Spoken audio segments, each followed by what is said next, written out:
राधे राधे दोस्तों, आशा है आप सभी लोग अच्छे होंगे एवं स्वस्थ होंगे। स्वागत है हमारे विंध्या एकेडमी में।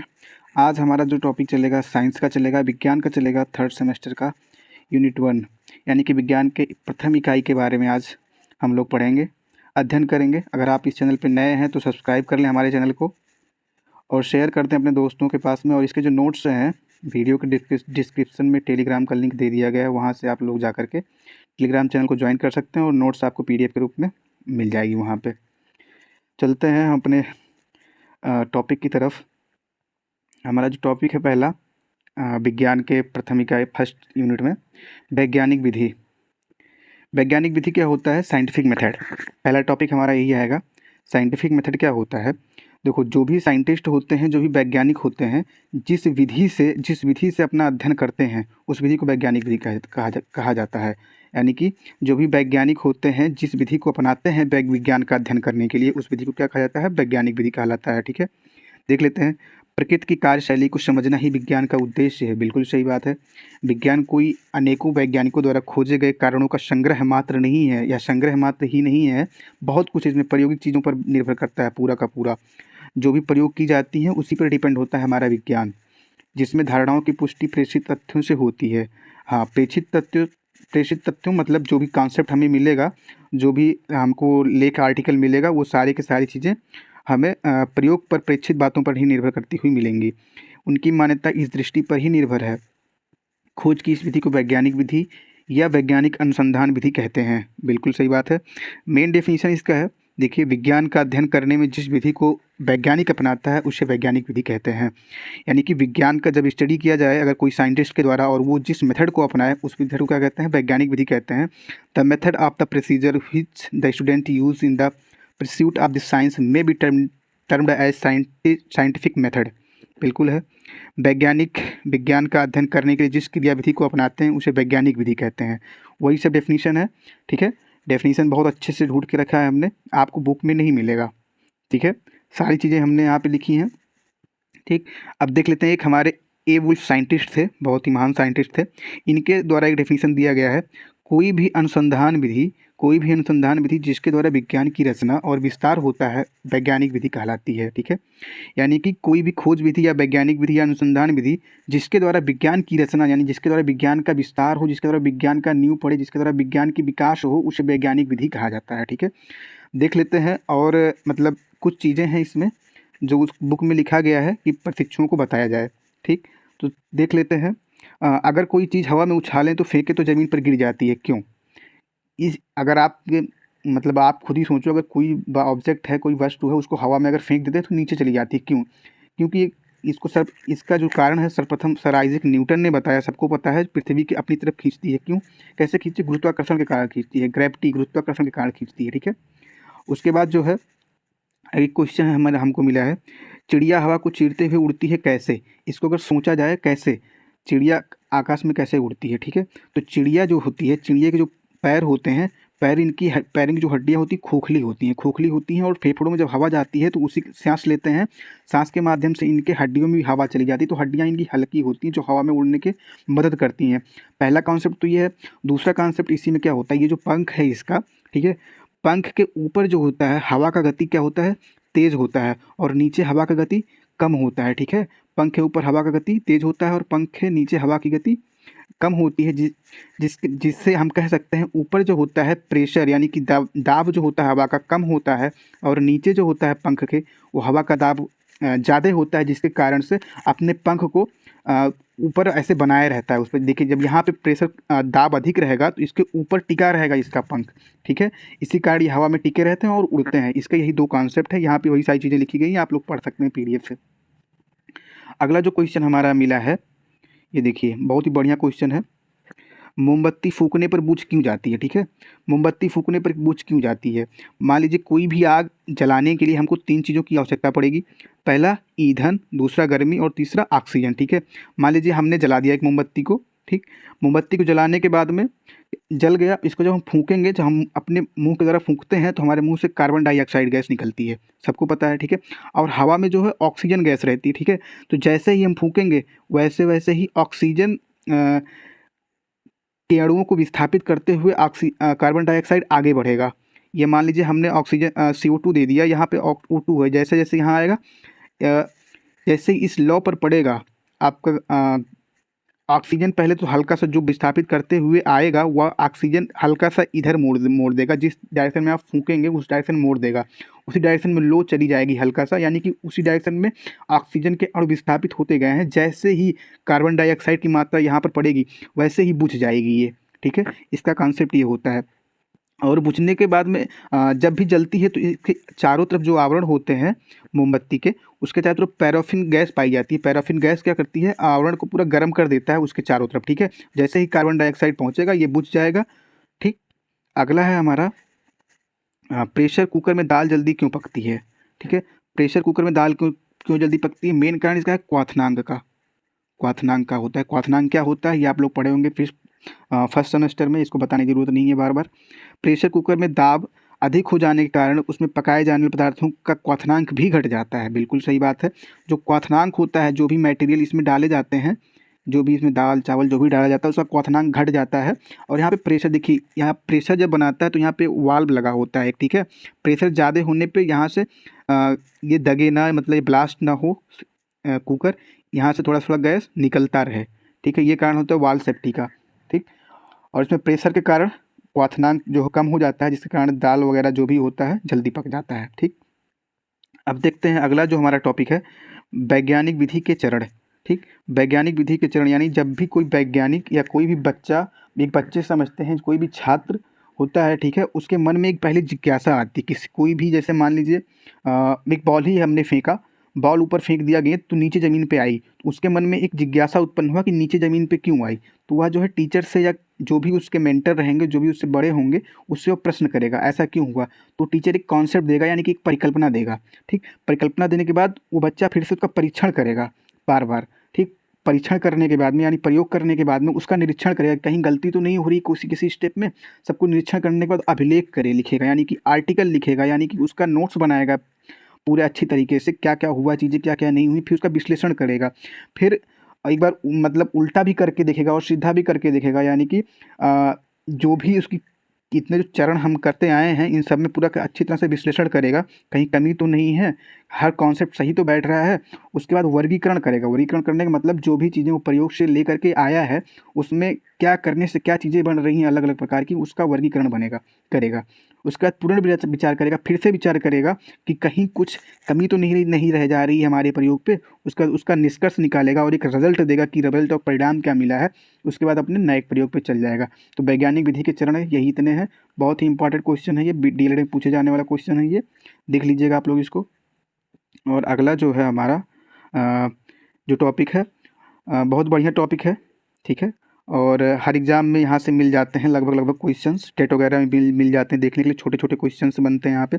वैज्ञानिक खोजों में, हाँ, वैज्ञानिक खोज में भारतीयों का योगदान, मतलब जो भी वैज्ञानिक खोज हुए हैं, जो भी विकास या जो विज्ञान का विकास हुआ उसमें भारतीयों का क्या योगदान रहा है, ठीक है, वो देखेंगे। तो पहले देखते हैं हम चरक। चरक जो थे हमारे बहुत ही प्राचीन महान चिकित्सक थे। ये बड़ी जड़ी बूटियों की दवा के रूप में महान चिकित्सक। सुश्रुत कौन थे? सुश्रुत थे हमारे स्थल चिकित्सक थे भारतीय। आर्यभट्ट कौन थे? सब जानते हैं इनको। आर्यभट्ट ने पाई का मान दिया था 3.14, ठीक, जिन्होंने शून्य की भी खोज की थी। और शून्य की खोज करने के बाद इन्होंने इनकी दो किताबें हैं, एक सूर्य सिद्धांतम, एक है सूर्य सिद्धांतम और दूसरा है आर्यभट्टियम। और इन्होंने ग्रहों नक्षत्रों के बारे में बताया है, काफ़ी चीज़ें इन्होंने दी हैं।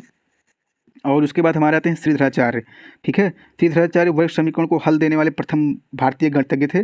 भारतीय क्या, पूरे विश्व के प्रथम गणितज्ञ थे ये, ठीक है। इन्होंने जो दिया था फार्मूला D=-B +- √B² -4AC/2A। इनका ये फार्मूला था, 9th में हम लोग पढ़ते हैं इनको, ठीक है। और अब बात करें श्रीधराचार्य हो गए, विक्रम साराभाई। तो इसरो जो हमारी होती है, इसरो जो संस्थान है सब जानते होंगे, इसरो में स्थापित करने के लिए, बनाने के लिए इनका बहुत बड़ा योगदान रहा है विक्रम साराभाई का। CV रमन हमारे भारतीय वैज्ञानिक थे, भौतिक शास्त्री। प्रकाश प्रकीर्णन और नोबेल पुरस्कार, प्रकाश प्रकीर्णन पर इनको नोबेल पुरस्कार मिला था, ठीक है। S रामानुजम रामानुजम जी जो थे हमारे गणितज्ञ थे महान। इन्होंने संख्या सिद्धांत के क्षेत्रों में गहन योगदान दिया है। बहुत ही बढ़िया कॉन्सेप्ट दिया है संख्या के बारे में। इनका पूछा भी जाता है रामानुजन नंबर्स के बारे में जो होते हैं क्यूब वगैरह करने के बाद में, वो अलग हम डिस्कस करेंगे। होमी जहांगीर भाभा, भाभा के सब लोग नाम सुने होंगे। परमाणु और नाभिकीय ऊर्जा वैज्ञानिक भी थे ये, और इन्होंने कई सारे नाभिकीय ऊर्जा संस्थान भी खोले हैं, जैसे भाभा इंस्टीट्यूट हो गया, भाभा इसरो के टक्कर देने वाला जो भी है हमारा अंतरिक्ष में जो भी नाभिकीय और परमाणु का अनुसंधान करता है। एशियन बोस गणितज्ञ भी थे और भौतिक शास्त्री भी थे। बोसान और फर्मियान, जो हम इलेक्ट्रॉन प्रोटॉन न्यूट्रॉन पढ़ते हैं, उसी में एक पार्टिकल आता है, उसी के वर्गीकरण में, उसी के टाइप में बोसान और फर्मियान इन्होंने ही दिया था।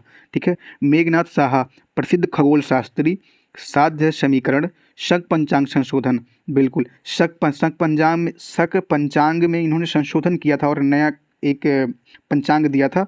बहुत ही बड़े खगोल शास्त्री थे ये। टी आर शेषाद्री महान रसायन वैज्ञानिक, औषधियों पौधों पर खोज किए थे। इनको सब जानते हैं। डॉक्टर अब्दुल बाकिर जैनुद्दीन आबदीन अब्दुल कलाम, डॉक्टर APJ कलाम, ये हमारे भारत के महान अंतरिक्ष वैज्ञानिक थे। इनके ही द्वारा जो तमाम उपग्रह और ग्रह वगैरह भेजे गए हैं, पहले इन्हीं के द्वारा भेजे गए और बनाए गए जेट वगैरह जो भी बने हमारे रॉकेट वगैरह। ठीक है। और हमारे ये राष्ट्रपति भी रह चुके हैं। बहुत ही महान वैज्ञानिक थे ये। जगदीश चंद्र बसु, पौधों की संवेदनशीलता का सबसे पहले पता लगाया था इन्होंने। हम लोग बचपन में एक किताब में हिंदी में पढ़े हैं कि ये हाथ पे पौधे वगैरह उगाने का कॉन्सेप्ट जो भी इनका है, पौधों की संवेदनशीलता के बारे में सबसे पहले पता कौन लगाया? जगदीश चंद्र बसु ने लगाया था। ठीक है। अब चलते हैं अगले टॉपिक की तरफ। क्या वैज्ञानिक खोजों में विदेशी वैज्ञानिकों का योगदान। हमने भारतीयों का पढ़ लिया, अब विदेशियों का पढ़ लेते हैं कि जो मुख्य हमारे वैज्ञानिक तो बहुत सारे हैं, लेकिन मुख्य का ही हम पढ़ेंगे। ठीक है। जो हमारे बुक में दिया गया है, पहले है एडवर्ड जेनर। एडवर्ड जेनर जो वैक्सीन हम लगवाते हैं कि कोई भी रोग वगैरह, जैसे कोविड अभी आया था, ठीक है, कोविड के लिए वैक्सीन तैयार किया गया, तो जो वैक्सीन का पहला कॉन्सेप्ट था, जो पहली दवा बनाई गई वैक्सीन के द्वारा, वो किसके द्वारा बनाई गई? एडवर्ड जेनर के द्वारा बनाई गई। ठीक है। पेंसिलिन एक चीज़ होती है, पेंसिलिन की खोज किसने किया? अलेक्जेंडर फ्लेमिंग ने किया। क्यूरी तथा मैडम क्यूरी ने क्या दिया? रेडियम तथा पोलोनियम। बता दें क्यूरी की जो वाइफ थी उनका नाम था मैडम क्यूरी। ठीक है। रेडियम और पोलोनियम का इन्होंने खोज किया था। गैलीलियो ने दूरबीन का खोज किया।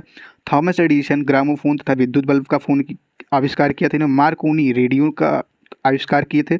आटो हान परमाणु बम का खोज किसने किया? आटो हान ने किया था। न्यूटन को सबको पता है, गुरुत्वाकर्षण का किया था। उल्टा जो है हमारे प्राथमिक विद्युत सेल का, यानी कि जो हमारी उल्ट लिखी जाती है, वो इन्हीं के नाम पे पड़ा है उल्टा। जैसे 4 वोल्ट 5 वोल्ट जो भी सेल वगैरह जो भी होता है, इन्हीं के नाम पे पड़ा है। वो उल्टा वैज्ञानिक थे, प्राथमिक विद्युत सेल का खोज इन्होंने किया था। माइकल जो फैराडे हैं डायनमो की खोज किए थे। और विलियम रॉजन जो हैं एक्सरे की खोज किए। फर्मी का खोज फर्मी ने परमाणु भट्ठी का खोज किया था। जॉन लोग बेवार्ड ने टेलीविज़न का खोज किया था। टीवी हम लोग देखते हैं, किसने खोज किया था? जॉन लोगी बेवार्ड ने किया था। ठीक है। ये महान वैज्ञानिक थे। अब देखते हैं प्रौद्योगिकी क्या होती है। प्रौद्योगिकी मतलब टेक्नोलॉजी, इसका इंग्लिश क्या होता है? टेक्नोलॉजी। इसका कॉन्सेप्ट क्या है प्रौद्योगिकी का, वो देखते हैं हम लोग। ठीक है।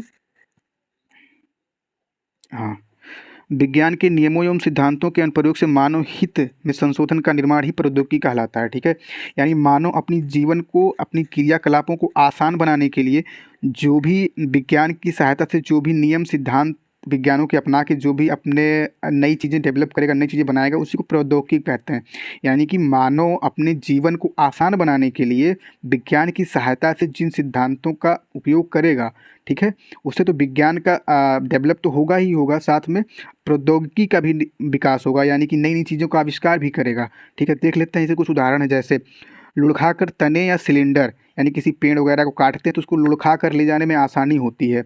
या सिलेंडर ही, गैस सिलेंडर ले लो, गैस सिलेंडर को ऐसे लुढ़का दो तो वो भी आसानी से आगे चला जाता है। जबकि ऐसे अगर खड़ा करके ले जाएंगे तो नहीं जा पाएगा। क्यों?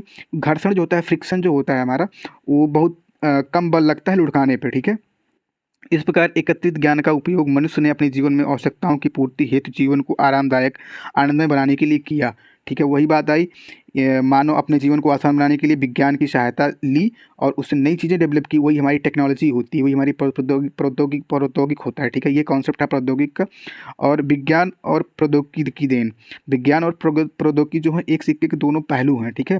जब विज्ञान का डेवलप होगा, जब भी हमारा विज्ञान का विकास होगा, उसी साथ साथ में ही प्रौद्योगिकी का ही विकास होगा। ठीक है। मान लीजिए कोई एक नया नियम विज्ञान का निकल के आ रहा है, तो जब नया नियम निकल के आया तो विज्ञान का विकास हुआ, और उस नए नियम से कोई एक यंत्र बना दिया गया जिससे प्रौद्योगिकी डेवलप हो गई। ठीक है, तो यही कॉन्सेप्ट है, आप लोग पढ़ लीजिएगा। यही सारी चीज़ें इसमें बताई गई हैं। कृषि आधुनिक कृषि उपकरणों, उन्नतशील बीजों, उर्वरकों और पर्याप्त सिंचाई के साधनों द्वारा कृषि उपज में गतिशील वृद्धि की हरित क्रांति कहते हैं। बिल्कुल कहते हैं। हरित क्रांति क्या होता है आप लोग यहाँ से देख लीजिएगा, ये सब चीज़ें पढ़ी गई हैं।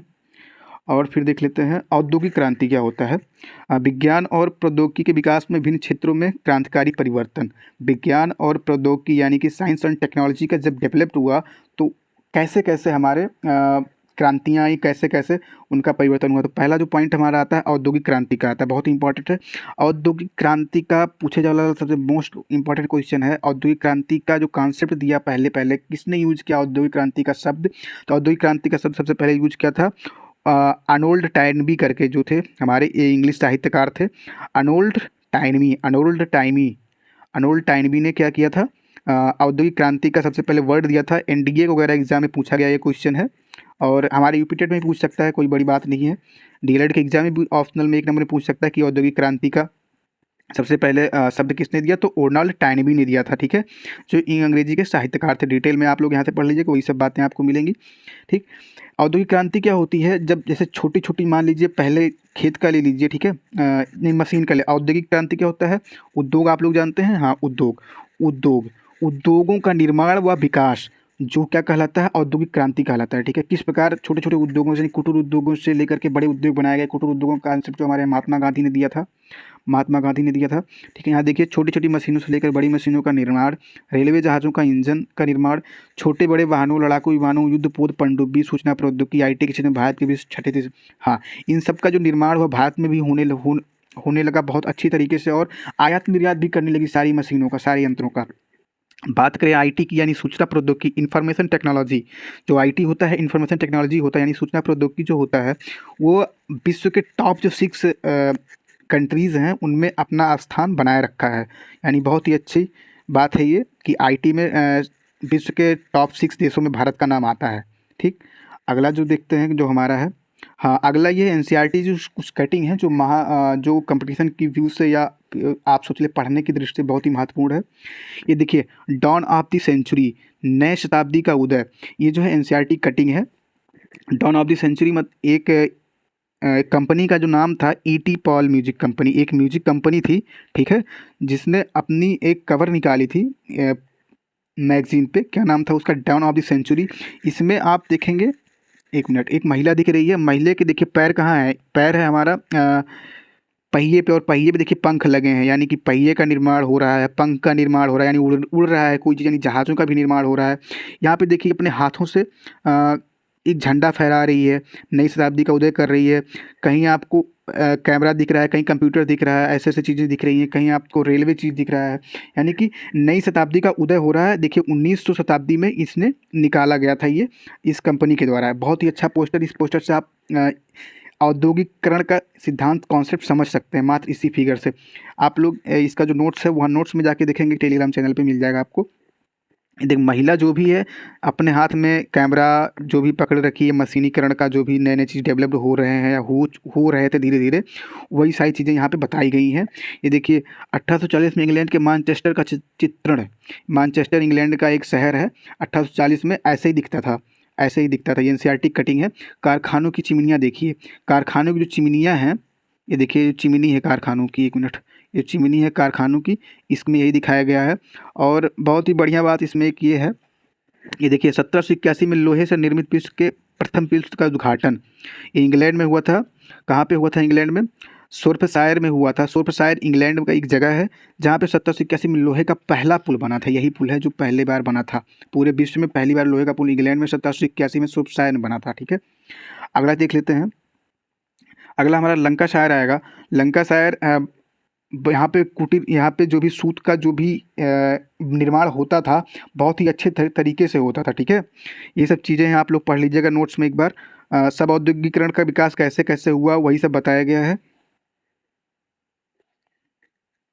हाँ, यहाँ पे आप लोग देख लीजिएगा औद्योगिकरण का विकास कैसे कैसे हुआ है, वही सब बताया गया है यहाँ पे। ये लंकाशायर है, ये हमारा मैनचेस्टर शहर है कैसे दिखता था पूरा। अब देखिए ध्यान दीजिए कि यहाँ पे जो चिमनियाँ हैं जो निकल रही हैं, इन सब से क्या होगा, वायुमंडल हमारा प्रदूषित होगा। ठीक है, तो हमें ध्यान में रखना है कि विज्ञान का विकास हो, टेक्नोलॉजी डेवलप्ड हो, लेकिन पर्यावरण को दृष्टि में रखते हुए भी विकास करना है। ठीक है, अभी देखेंगे बेरोजगारी भी आएगी कैसे कैसे, सब चित्रों के माध्यम से हम देखेंगे। ठीक है, देखिए यहाँ पे एक महिला दिखाई गई है 18वीं शताब्दी में। आप देख सकते हैं परिवार के सभी सदस्य धागा बनाने में काम में लगे हैं। परिवार के सारे सदस्य हैं जो धागा बना रहे हैं।